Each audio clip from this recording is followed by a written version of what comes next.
with you.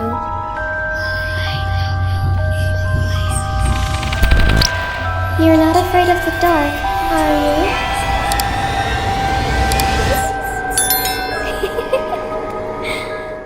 Hi, Assalamualaikum semua orang. Kamar Nasim here. I hope you are in a good mood today because it's a good day to have a good day. So, hari ni kita kembali lagi di segmen Creepy dan hari ni Kama ada satu cerita tentang misteri Blok 15 yang dikongsikan oleh salah seorang subscriber Kama. So, tanpa membuang masa, jom kita baca doa dulu. Mohon perlindungan dari Allah dari gangguan-gangguan syaitan. A'udzubillahi minasyaitonirrajim. Bismillahirrahmanirrahim. Rabbi a'udzubika min hamazati syayatin wa a'udzubika Rabbi an yahdurun.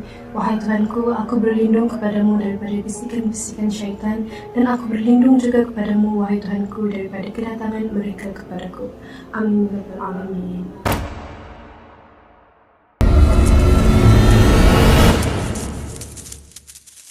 So, kita bagi pemilik kisah hari ini Mia, bukan nama sebenar. So, Mia nak cerita tentang misteri yang berlaku dekat Blok 15.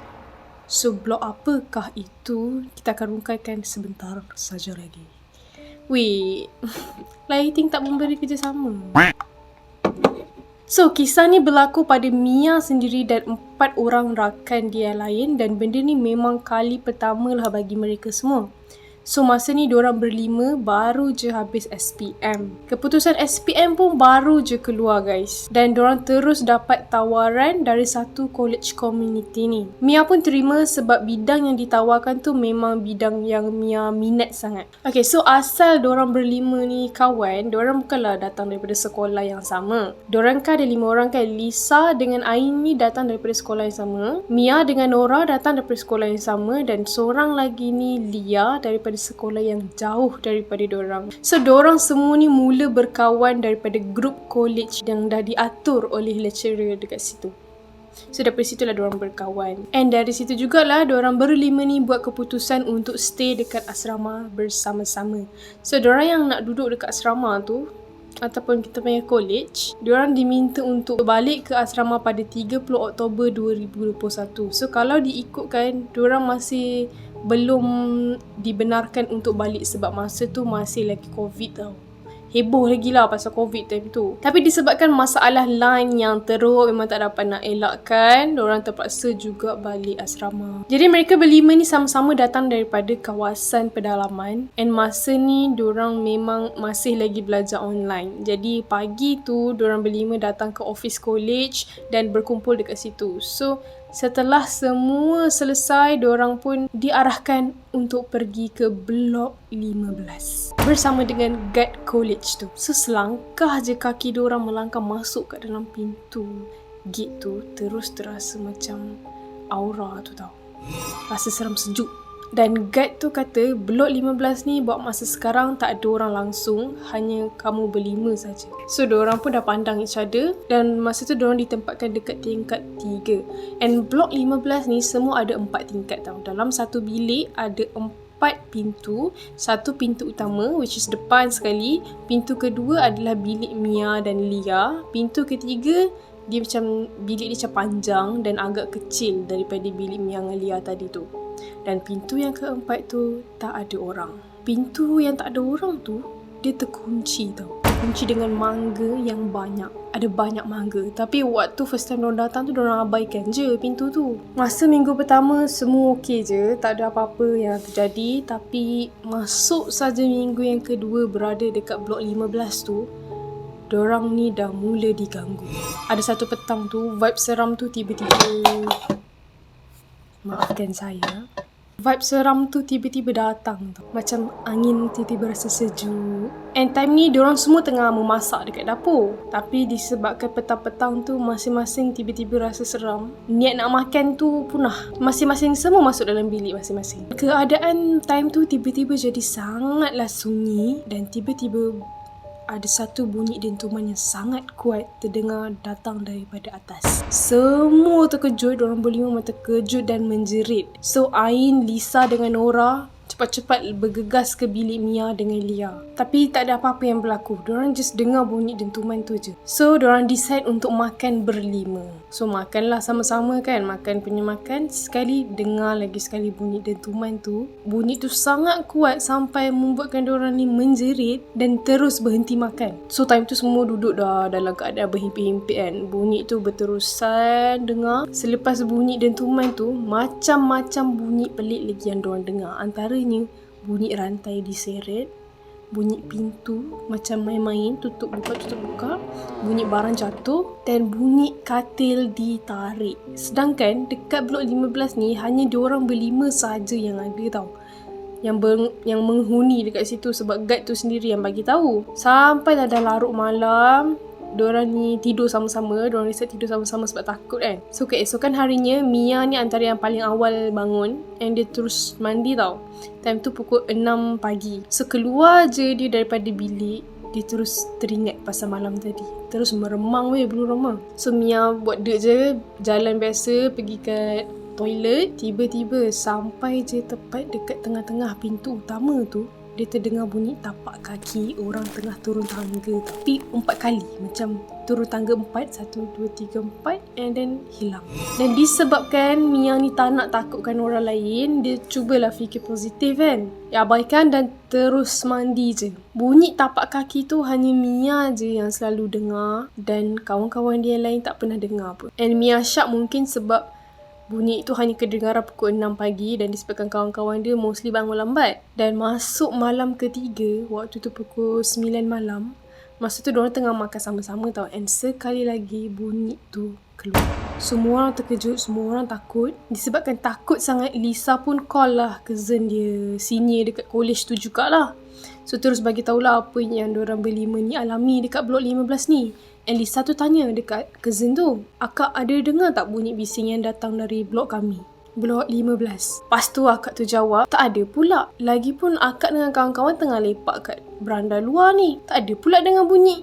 Sunyi je. Lepas dengar apa yang akak tu cakap, diorang semua terdiam tau. Lepas tu akak sendiri tu tanyalah, kenapa? Ada something ke? And then Lisa pun kata, ya kak, banyak sangat bunyi pelik yang kita orang dengar dekat sini. And akak tu tiba-tiba buka cerita guys. Time tu jugalah dia buka cerita. Dia kata, sebelum korang semua pindah masuk dalam blok 15 tu, memang tak pernah ada orang langsung yang menghuni. Dan dulu, blok yang kamu huni tu tempat orang yang terkena COVID tinggal kat situ. Tempat kuarantin lah. And selepas dengar apa yang akak tu cakap, diorang semua macam terdiam kejap. And call pun terpadam tiba-tiba. Bunyi tu berterusan sampai ke pagi. Dan disebabkan diorang takut sangat, diorang sangat-sangat curious dengan bunyi-bunyi tu, Lisa dan Lia decided untuk pergi atas dan tengok sendiri apa yang ada dekat atas sebenarnya. So sampai je diorang dekat atas, diorang berdua buka pintu, automatik bunyi yang dentuman tu terus hilang. Terus sunyi tau bilik tu. Hanya ada sebatang pipe, almari besar satu, katil satu dan tak ada orang langsung lah. Bilik tu sangat kotor dan berdebu. Tiba-tiba ada satu pipe ni datang bergolek. Diorang nampak je pipe tu jatuh bergolek macam tu. Diorang terus lari, terus masuk bilik masing-masing, tercungap-cungap sambil kata, pipe tergolek. Kawan-kawan dia yang lain tu terdiam lah kan. Dah tak tahu nak cakap apa sebab diorang berlima je ada dekat blok tu.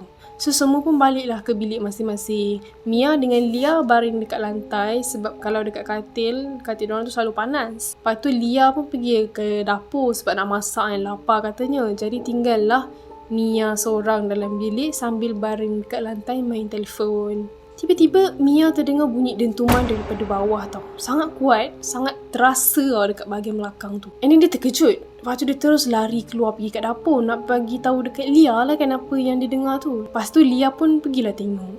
Lepas dia tengok, dia terkejut dan terdiam sebab dia tengok dekat belakang Mia ni ada satu kesan bulat dekat tengah-tengah bahagian belakang badan tu, macam bekas lebam yang sangat teruk. Lepas tu telefon Mia berdering. Jadi Mia angkat lah. Itu ayah dia call. Dah lalang ayah dia call, Mia pun bagilah tahu semua dekat ayah dia apa yang terjadi selama diorang tinggal dekat blok 15 ni. So ayah dia pun kata, jangan takut sangat, jangan banyak fikir, terus tidur. Kalau ada apa-apa jangan lupa call ayah. And call pun mati kat situ. benda tu masih lagi berterusan mengganggu diorang berlima dengan bunyi-bunyi yang sangat pelik. Dan selepas beberapa hari, ayah Mia call semula and terus kata, semua okey tak? Ada apa-apa jadi tak? Rupanya ayah dia cakap, tak ada, kawan ayah bagi tahu sekitar kawasan yang kamu tinggal tu agak keras. Tempat tu selalu orang Cina lepak, minum, minum yang alkohol tu. Dan pernah juga berlaku mereka bergaduh sampai berbunuhan sesama sendiri. So, kat situ agak dangerous lah tempat tu kan. So, dorang berlima ni terkedu guys. Terdiam lepas dengar apa yang ayah Mia cakap. And selepas daripada tu, dorang selalu stick together. Nak pergi mana-mana semua sama-sama, mandi pun sebelum maghrib dan diorang tak bising. Dan juga diorang jaga tidur, diorang tak nak tidur lambat. Tapi benda ni tak berterusan lah, lama kelamaan bunyi tu dah tak ada lagi. Sekarang dah 2022, dah bunyi tu dah makin kurang. And dah ada orang menghuni, dah ada penghuni dah menghuni semua bilik dan tingkat atas, tingkat bawah semua dah penuh. So diorang berlima ni pun dah nak habis dah semester dekat situ. Tapi bersyukurlah sebab diorang tak pernah langsung nampak benda yang bukan-bukan, hanya dengan bunyi-bunyi yang mengganggu je lah kan. Sampai kan diorang sebenarnya dah terbiasa dengan suasana tu dan abaikan. Kaman syak sebab tempat tu dah lama ditinggalkan sejak PKP, COVID dan sebagainya kan. So no wonder lah ada benda lain yang menghuni blok 15 tu. So cerita pasal tempat yang dah lama ditinggalkan sejak PKP akibat COVID-19. Ada juga satu cerita yang berkongsikan pengalaman dia bekerja dekat satu tempat yang tak ada orang disebabkan waktu tu PKP tau, which is dalam mall. So tanpa membuang masa, kamu nak terus cerita kat korang kisah seram dalam mall semasa PKP. So, kita bagi nama pemilik cerita ni Farah, bukan nama sebenar. Jadi, Farah nak cerita pengalaman Farah bekerja dekat satu mall ni. Lokasi mall ni, of course, terpaksa dirahsiakan sebab masih ramai lagi yang bekerja dekat situ sekarang. Jadi, apa yang terjadi dekat Farah ni pernah juga terjadi dekat kawan-kawan Farah yang bekerja dalam mall tu juga. Waktu tu 2019. Time ni first lockdown dijalankan. COVID ni baru lagi lah kan. Orang banyak takut juga time ni. So banyak sangat mall yang sunyi sebab tak ada orang. Semua orang duduk dalam rumah time tu kan. Stay at home. So siapa-siapa yang bekerja dalam mall memang tak ada customer pun. Memang kosong lah. Sampai kan Farah kata kalau kerja dekat tingkat bawah tu boleh dengar member yang kerja dekat atas berborak. Betapa kosongnya mall tu. Biasanya memang takkan dengar sebab bising kan dalam mall. So nak dijadikan ceritanya, Farah ni dia jaga kios tudung. Dia jaga kedai tudung kan. Kedai tu ada dekat tepi eskalator tingkat kedua. Dan time tu mall kosong, tak ada customer, yang ada cumalah pekerja dan juga security guard. So kios yang Farah jaga ni crowded sangat dengan tudung and ada banyak patung mannequin, patung model tudung lah. Jadi Farah ni dia duduk dekat bahagian belakang kios tu. Jadi Farah tak akan nampak bahagian depan lah sebab dah tertutup dengan patung mannequin tu. And ada banyak tudung-tudung yang digantung dengan hanger. So dekat depan tu akan ada customer sahaja yang akan usik-usik tudung tu. Tapi macam yang Farah cakap, masa tu memang sunyi sepi, tak ada customer disebabkan lockdown. And masa Farah bekerja tu adalah hari kedua lockdown dijalankan. Start daripada hari ketiga sebenarnya dah banyak dah lah kedai dalam mall tu tutup. So waktu ni awal-awal jugalah. Yelah banyak tutup pun sebab rugilah kan, tak ada customer pun. So Farah masa tu tengah scroll IG, tengok YouTube untuk hilangkan bosan. Tiba-tiba dekat belah kanan Farah ni ada macam, memang ada gantung tudung-tudung tau. Koleksi tu tudung sarung gantung kat tepi tu. Tapi time tu waktu dia pandang, keadaan tudung tu bersepah sangat. Macam ada orang yang baru lepas cabut-cabut tudung tu, nak tengok-tengok satu-satu tu. So Farah jadi terkejut tau. Macam macam mana boleh bersepah pula tudung kat sebelah ni, aku tak perasan pun kan. Padahal Farah duduk situ je daripada tadi. Nak kata dengar bunyi hanger terbuka daripada tudung tu, mestilah kita dengar bunyi kan sebab bersepah dia tu agak ekstrim. Tapi Farah tak dengar langsung. So Farah fikir mungkin sebab dia terlalu leka tengok scroll IG dengan YouTube jadi kan. So Farah pun tanya dekat acik sebelah. Ada lagi satu gerai tau, gerai tudung juga, kios tudung kat sebelah tu. So dia tanyalah aunty tu, tadi ada customer lalu ke atau naik escalator ke? Sebab aunty ni memang jenis yang suka berdiri tau walaupun tak ada customer. Dia suka tengok escalator and dia suka juga betul-betulkan tudung walaupun tudung tu dah betul. Aunty tu kata tak ada customer langsung yang lalu daripada pagi tadi. So Farah agak terkejut dekat situ dan makin pelik. So dia pun betulkanlah balik semua tudung-tudung yang bersepah tu. Sambil-sambil dia fikir, angin ke kan? Takkanlah angin kuat sangat masuk dalam mall. Yang ada dalam mall ni aircon. Tak pernah-pernah pula lah rasa angin daripada luar tu sampai masuk dalam mall. Sebab mall tu tertutup. So lepas dah settle mengemas, Farah pun pergilah ke toilet. Jarak daripada kedai tudung Farah ni nak ke toilet tu taklah jauh sangat. Tapi toilet ni betul-betul berdekatan dengan lift yang paling besar dalam mall tu. So Farah masuk je toilet nak betulkan tudung lah. Nak betulkan tudung dia kat dalam toilet tu kan. Tiba-tiba dia terdengar ada satu bunyi dekat dalam tandas yang paling ujung sekali. Macam orang baru lepas flush tau. Itu yang buatkan Farah tiba-tiba tersentak. Sebab dia memang ingat sekali waktu mula-mula dia masuk dalam toilet tu, dia tengok semua pintu terbuka. Semua pintu toilet ni terbuka. Maksudnya tak ada orang. So Fi dah start fikir bukan-bukan kan. Dia terus cepat-cepat pakai tudung betulkan. And bila dia usah dekat toilet tu, toilet yang dia dengan flush tu, pintu tertutup. So Farah macam, oh ada orang rupanya. Tapi bila masa pula dia masuk? Kalau dia masuk, mestilah aku dengar bunyi pintu. Sebab pintu kat situ lama tau. Toilet tu memang toilet lama. Pintu dia pun dah berkarat. So bunyi zit. Tapi tak dengar. Jadi Farah malas nak fikir bukan-bukan. Dia terus keluar daripada situ. Dia keluar-keluar je, lift yang kat sebelah tu memang dah terbuka tau. Lama pula dia terbuka pintu tu.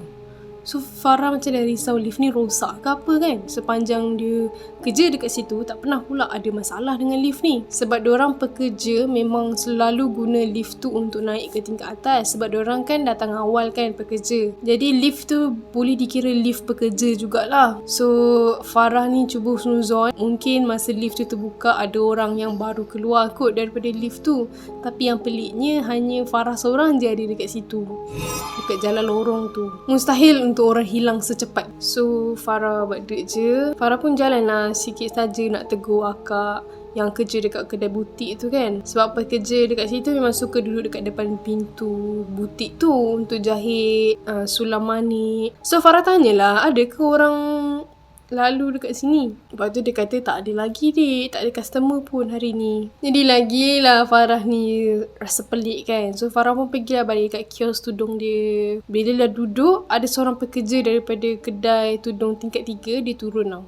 Lepas tu dia cerita dengan aunty sebelah tu kan, yang sebelah kios Farah kan ada juga aunty yang jual tudung. So Farah terdengar lah apa yang diorang berborak tu. Dekat aunty tu yang kios kedai dia tiba-tiba bersepah padahal tak ada customer. So Farah terkejut tau sebab cerita ni sama macam apa yang Farah alami baru sekejap tadi. Cara orang tu kata kan, dia jual kedai tudung juga.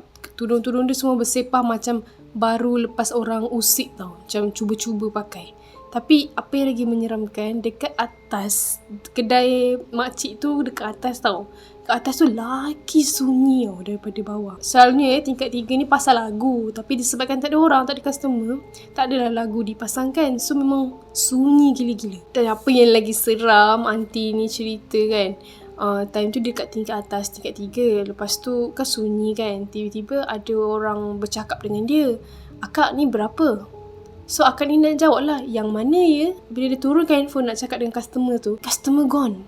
Tak ada orang langsung. Padahal dia dengar dengan jelas, akak ni berapa? Wih, meremang pula aku nak cerita. Bila dia tengok keadaan tudung tu memang bersepah tiba-tiba. And korang tahu tak, esoknya akak yang bercerita tu, dia tutup kedai dia sebab dia demam panas. Dan selepas daripada tu, bos Farah call suruh tutup kedai tu juga. Sebab ramai yang dah tak nak buka kedai dalam keadaan mall yang kosong macam tu. Yelah weh, buat rugi je kan. Tapi yelah orang nak cari rezeki kan, mungkin kot-kot memang ada customer lalu lalang ke. Tapi bila dah cerita macam ni memang tak ada customer langsung. Yang ada hanya pura-pura menjadi customer. Mungkin dia bosannya dekat situ. Wallahualam, seram lah cerita-cerita korang ni. So kamu rasa itu saja video untuk hari ini. Thank you kepada Farah dan juga Mia sebab sudi berkongsi cerita pengalaman seram yang korang pernah alami kat kita orang. And thank you yang dah tengok video sampai habis. For those who are new in my channel, don't forget to hit the subscribe button below and turn on the notification bell so that you will not miss any video that I post. See you in my next video.